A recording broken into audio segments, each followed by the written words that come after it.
You think if she's quiet, if she's moved on, if she's not calling or begging or blowing up your phone, then you're out of her life. But silence isn't always peace. Sometimes silence is strategy. Sometimes silence is obsession, wearing a calm face. And before we go any further, subscribe. Not because I need a number, because you need reminders. You need truth on repeat. You need someone to say what your friends won't say and what your ego keeps twisting. You don't need more entertainment. You need calibration. Here's the thesis. Here's what it really means when she's doing certain things. You're on her mind more than you realize.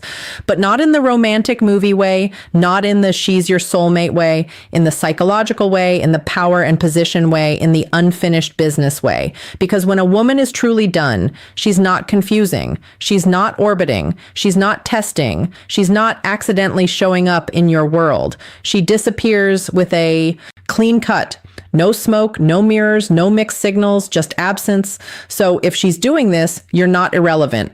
You're a variable. You're a question sign number 1. Random check-ins mark. You're a threat to her certainty. You're a memory that won't stay in the past. Now let's climb the reasoning ladder, because you've been stuck at the bottom, staring at the wrong signs, misreading the game, and paying for it with your peace. The misconception is simple. You think attention equals feelings. You think proximity equals love. You think a text at 11:47 p.m. means she misses you. You think a view on your story means she's longing. You think a "how have you been" means she wants to rebuild.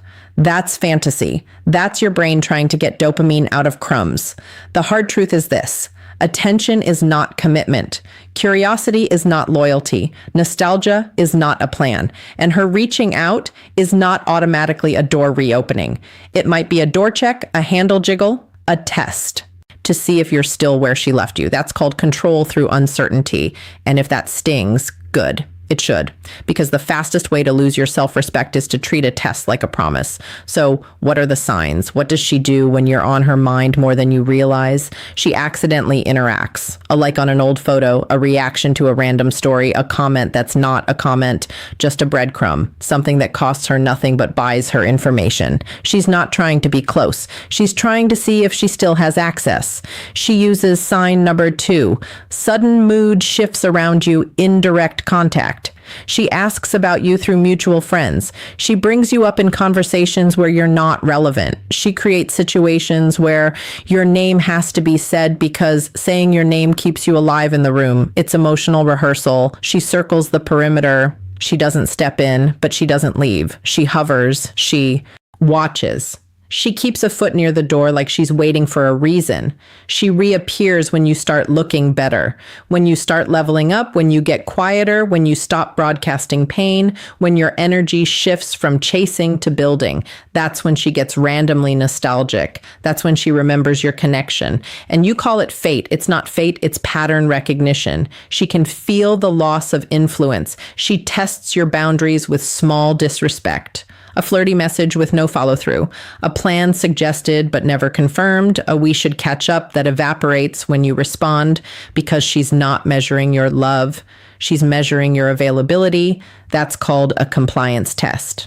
She speaks in ambiguity, not because she's shy, not because she's confused, because ambiguity gives her leverage. If she says nothing clearly, she can deny everything later. If she hints, she can pull back. If she flirts, she can pretend it was a joke. And the reason you keep getting trapped is because you keep trying to convert ambiguity into certainty. You can't. Now, let's go deeper. Why does it happen? What's the root cause?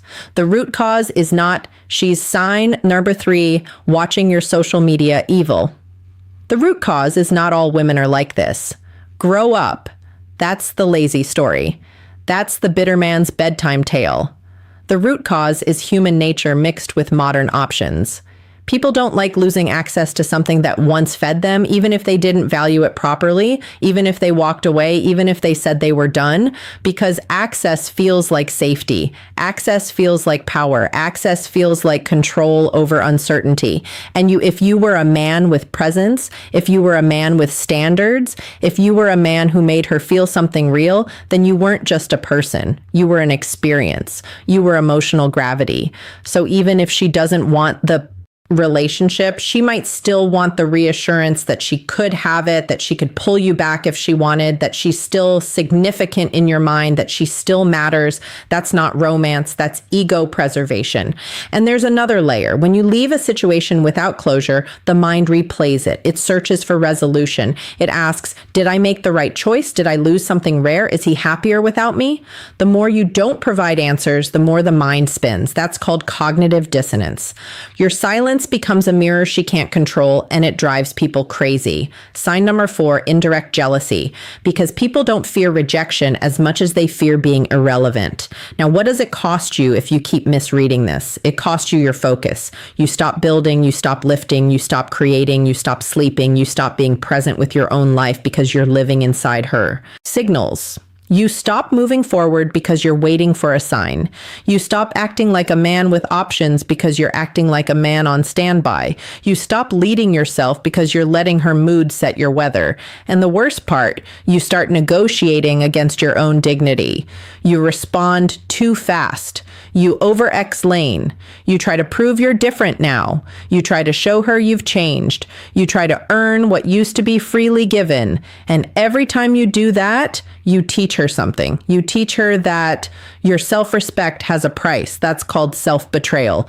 And I'm not saying this to shame you. I'm saying it because you need to stop confusing pain with devotion. You need to stop calling obsession love.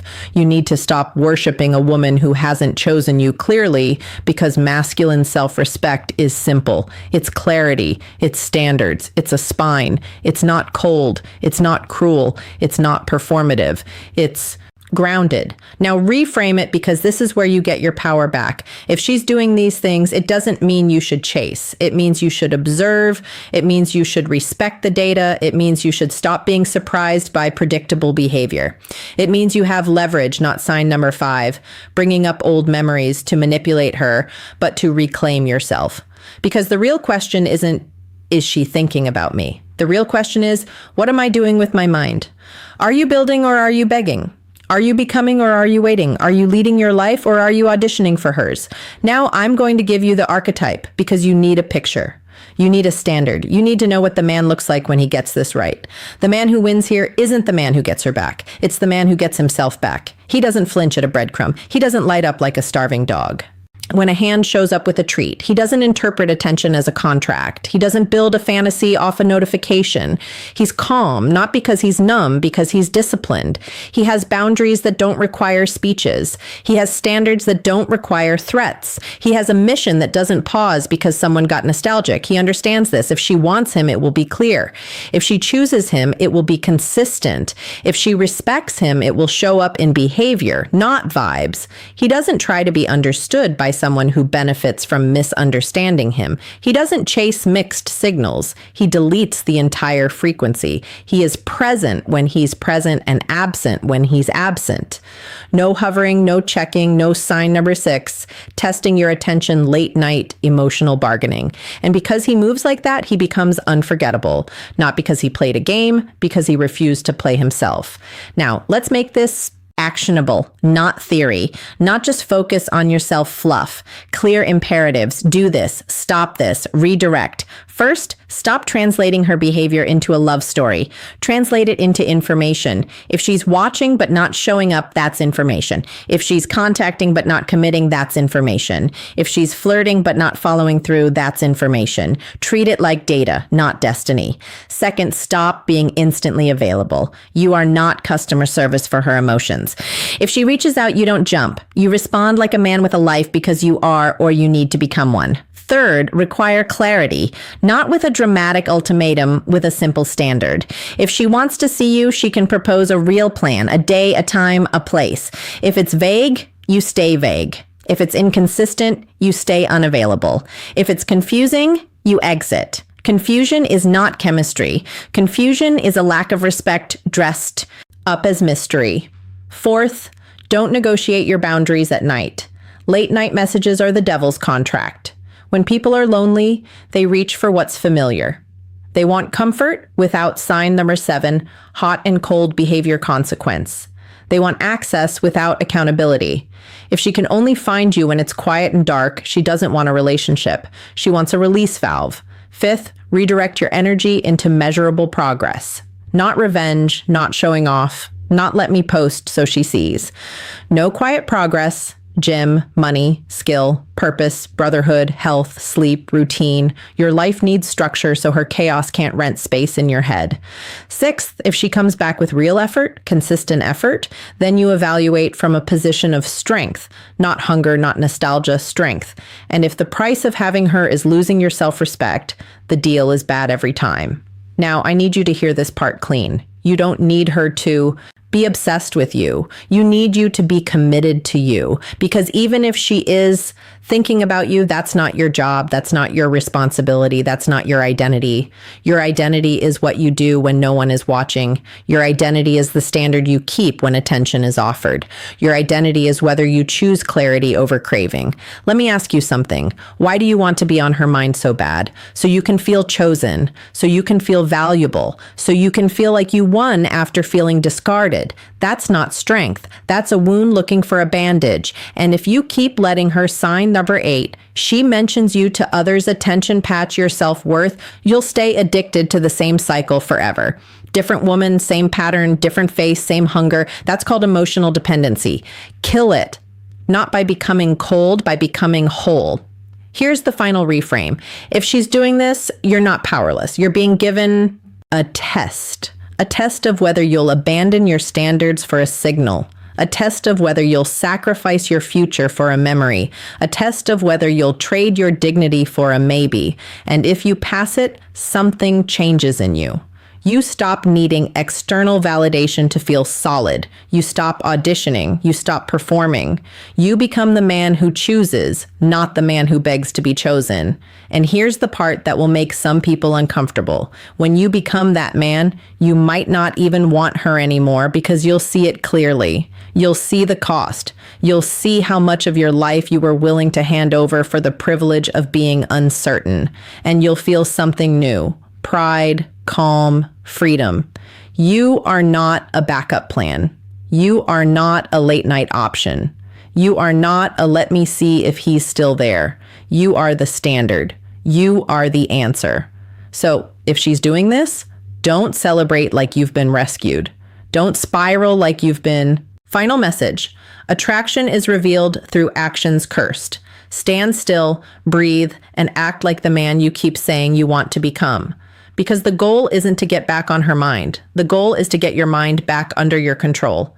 And if you want more of this, more clarity, more truth, more reminders that keep you sharp, subscribe. This isn't motivation. It's correction. It's alignment. It's the voice that pulls you out of the fog. You're not alone in this either. There's a whole community of men choosing discipline over delusion, standards over scarcity, purpose over obsession. Join them, stay sharp, stay grounded, and go build the life that makes mixed signals irrelevant.